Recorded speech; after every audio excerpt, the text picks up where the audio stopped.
Good evening. This is the Hound Dog here reporting on the concentration of media in the 21st century. Okay, so here we have economic collapse. Who owns the media? The 6 monolithic corporations that control almost everything we watch, hear and read. Back in 1983, approximately 50 corporations controlled the vast majority of all news media in the United States. Today, ownership of the news media has been concentrated in the hands of just 6 incredibly powerful media corporations. Okay, these corporations control what we see, what we hear, what we understand, how we translate. So let's just go through these, and the companies that these 6 people own, or 6 corporations own, is just staggering. Here we have Time Warner, Walt Disney, Viacom, News Corporation. Look at that. All over the world, look, Netherlands, Germany, Denmark, Italy, as well as America, Canada.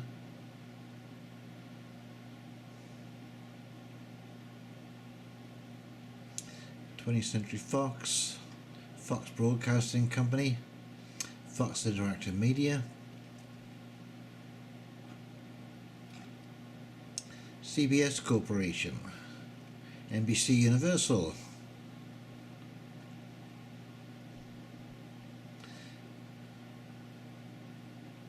Do you think that anyone in the mainstream news would actually tell you that the Federal Reserve is bad for America, or that we are facing a horrific derivatives bubble that could destroy the entire world's financial system? Do you think that anyone in the mainstream media would actually tell you the truth about the deindustrialization of America, or the truth about the voracious greed of Goldman Sachs? And yes, I know this is economic collapse, but we can go to this is the New York Times. Behind the scenes, billionaires growing control of the news. Now this is an interesting story, okay, because this is about a guy called Mr. Thiel. You see, speaking of Andrew Ross Sorkin of the New York Times, on Wednesday, Mr. Thiel said he had financed the Hogan lawsuit, which resulted in a $140 million verdict against Gawker, not only because Gawker Media wrote in 2007 against his wishes that he was gay, but also because he had determined the gossip site had too often operated with no connection to the public interest.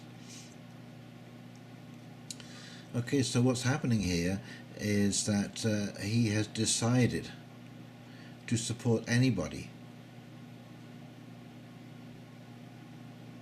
who is going against Gawker. Billionaires do not become billionaires by being passive about their own interests. In other instances, once wealthy individuals are involved, those interests can appear to take over. Michael R. Bloomberg has built Bloomberg News into a formidable news organization, but when its founder seriously contemplated a run for the president, Bloomberg News editors steered their reporters away from covering it. So here is a man of basically wealth that you cannot believe, who is financing against a particular company because he doesn't like what Gawker Media has to say. Now, you may think that he has a good point, but it's the way in which if you have enough money, you can push the agenda, and that is the problem. Because not all people are good, not all cases are warranted. Sometimes it could be just simply sheer vengeance. Somebody who doesn't like somebody's face, they had a falling out over something, and so they have enough money to make you pay. So here we are, billionaires who own the media in the United States. 2016 was a wild year for many reasons, and the media has played a key role in that craziness. In the US, many, if not most, traditional media outlets such as New York Times, Boston Globe, and Washington Post are owned by billionaires. This isn't a new thing. Billionaires have long influenced the news just by owning the medium. Rupert Murdoch and Michael Bloomberg have been in the news business for decades. Other billionaires like Jeff Bezos and Sheldon Adelson are new to it.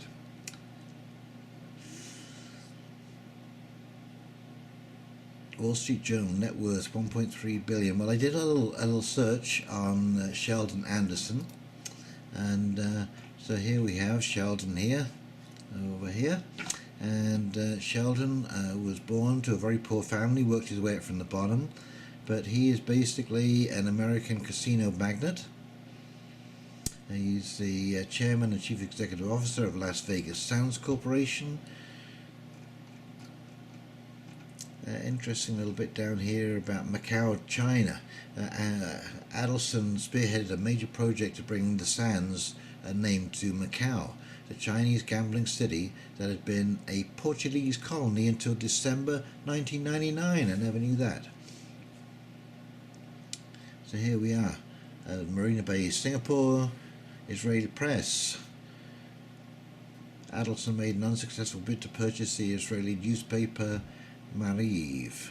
When this failed, he proceeded with parallel plans to publish a free daily newspaper to compete with Israeli, a newspaper he co-founded in 2006 but had left.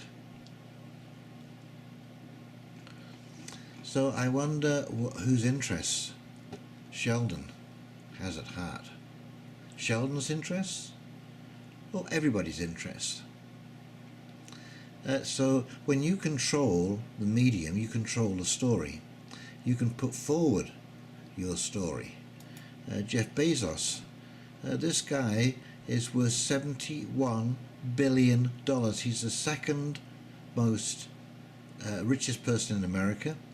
Warren Buffett is third, and Bill Gates is first. So he just bought, he owns Amazon, and he just bought the Washington Post. And again, here you have a billionaire controlling the story.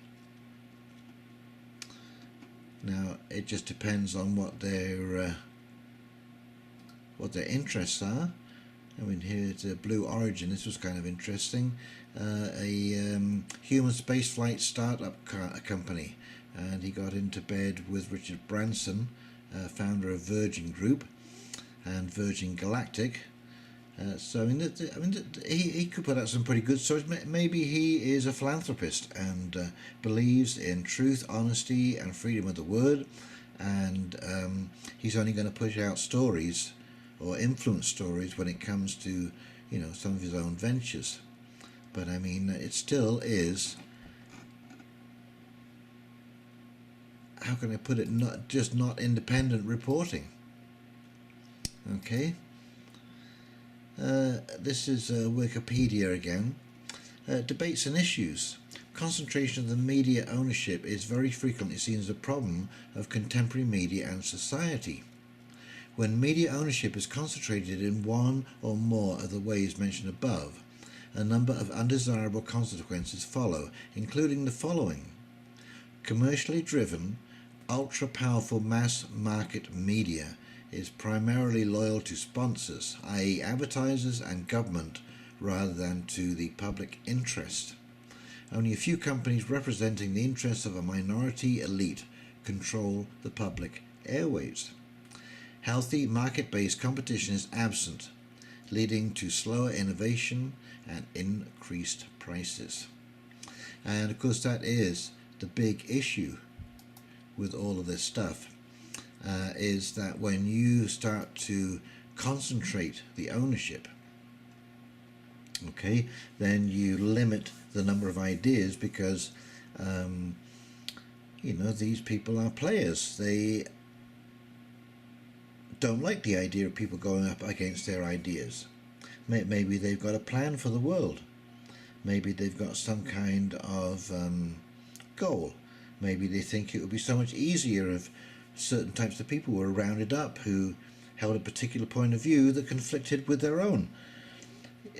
And now you have a medium to put that out, and a lot of people read that stuff and still believe it, unbelievably enough. So we have really reached this situation where the legacy media is just so concentrated. And one of the really good things about this, and I guess it's proof again that the Tower of Babel philosophy is alive and well, but these people have tried to concentrate everything into such a small arena that they have basically quelled all of the news. I mean, they got to the point where they now have to make up the news. I mean, if you watch any of these mainstream outlets, all they are is rinse and repeat. Basically, they'll get two colonels on CNN and they'll say, well, what would happen in your opinion if we dropped some dirty bomb in Chicago? What do you think would happen there? And these two colonels or generals or what have you go on and on and on and on, speculating about what might happen, who could do this, where the stuff would come from, all of these irrelevant details about something that hasn't happened. This is not news. This is filling space. So the media are basically shooting themselves in the foot. They have come out with this fake news meme. And of course, this legacy media, these corporations, I mean, these are not, what would you say, any kind of sincere reporting here. This is sheer corporatism. Okay, at one time when the 50 companies controlled the media, at least there was some independent reporting. There was people actually living in countries like Chris Hedges, lived in South America and the Middle East for several years to get a grasp of the situation, and people wanted to know the truth. And of course, this is why the internet is taking over from the legacy media. And even somebody like me, sitting behind a relatively inexpensive camera and posting videos, even if I have a very small viewership, I'm still taking those people away from the mainstream media. Okay, and I mean, let's face it, I have nothing to gain by doing this. I am, like everyone else, just seeking the truth, trying to put this together, put the picture together to understand what is going on around me. And of course the internet has made this incredibly easy, or easier than it used to. It still takes some time to search around, but so I'm just sharing with you these ideas and these thoughts and these researches, and offering it up there to say, hey, look, what do you think of this? What do you think about having the media so concentrated and so opinionated? And of course we've seen in the election that just went by, how the media either sided with Trump or with Clinton. And that was that. Instead of fulfilling what is, I believe, their true function in society, and that is to report.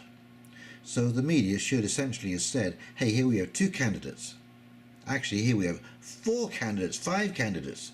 They should have include, Bernie, Hillary, Donald Trump, Lawrence Lickermoff, and Jill Stein.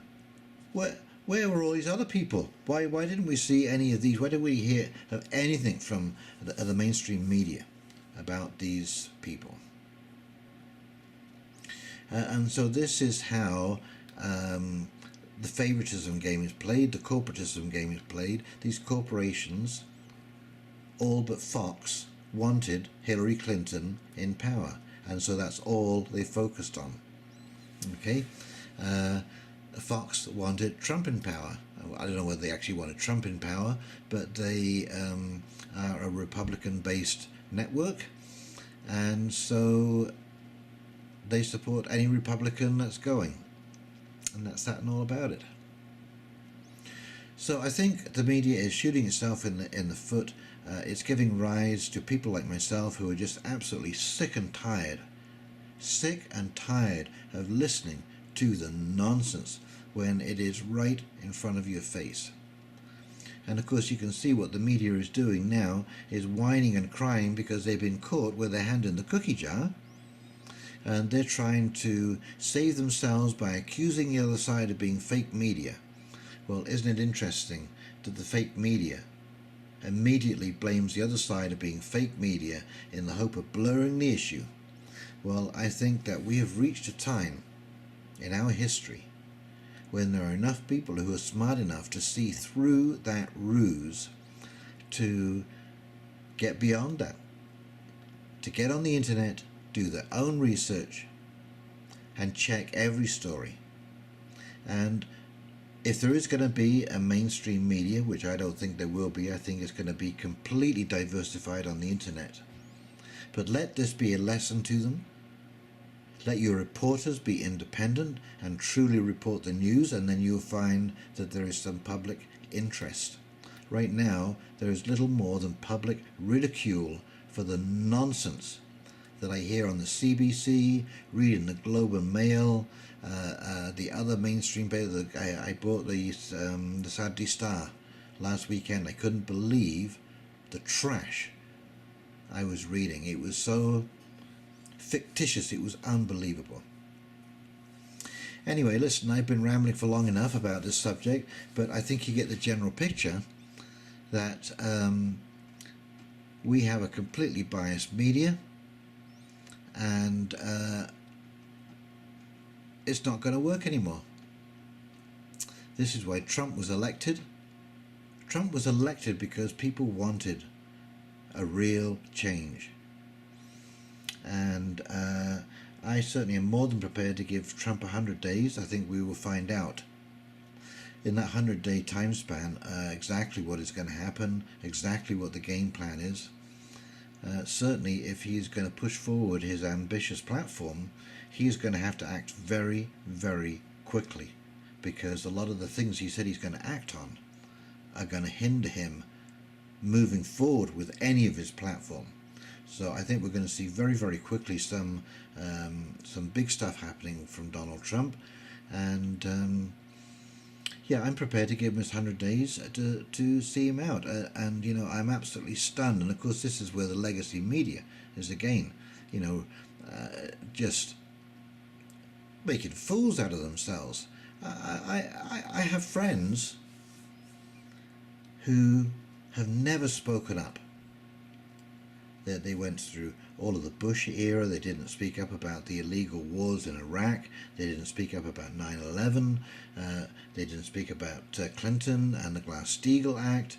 They didn't talk about Obama and the collapse of 2007 and the fact that no bankers went to jail. There was no complaints about that. There was no complaints about the droning. There was no complaints about Obama selling $167 billion worth of armaments to third world countries, to the supporting of Saudi Arabia, which is attacking Yemen right now and supplying ISIS. I mean, these people, that was cool. You know, Obama got the Nobel Peace Prize. Can you believe that? The Nobel Peace Prize. This man dropped a bomb every 20 minutes on somebody with brown skin. Okay, so to not mention that, to ignore those facts, and now suddenly be on this bandwagon like you have some moral authority to protest Trump when he really hasn't done. He's only been in 25 days or something. Okay, so to feel you have some kind of moral authority when you've never said anything before, and you won't give this president a chance when presidents before him have actually done worse. Okay, we have, it's been recorded that they've done worse than Donald Trump has to date. You're riding on emotion, and that is not the way to make decisions on an emotional basis in this situation. So I would suggest to everyone that they calm down. I would suggest to the mainstream media that they smarten up before they get completely ignored. and I think that's going to happen anyways.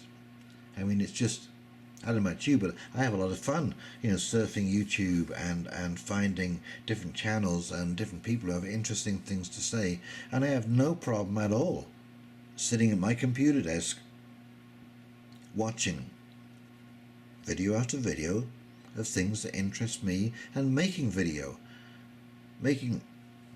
about things that interest me as well, and sharing that with the larger community, essentially free of charge, unless somebody would like to donate, which they are more than welcome to do. Please and thank you. Anyways, as I said, I've been rambling enough. This is the Hound Dog Steve signing off, and just pay attention. Think about this for a second. Just think about this concentration of media. 52 billion, 70 billion. Stunning. Okay, this is Hound Dog Steve, over and out, wishing you a pleasant evening, and we'll be talking very, very shortly. Don't forget to like and subscribe, and we'll talk soon. Over and out.